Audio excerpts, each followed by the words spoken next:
Hi guys, so today we're going to be reviewing this high-end dash cam recorder that we got.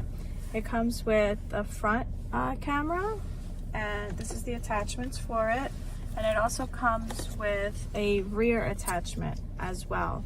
So you can put this one in the back and run the wires. It comes with a little assembly tacks that you can put down on the side of the cars, so that way you don't have all the strings running through the car. So it's really nice. It easily attaches to the camera on the side, and then take it off. So that's for the rear.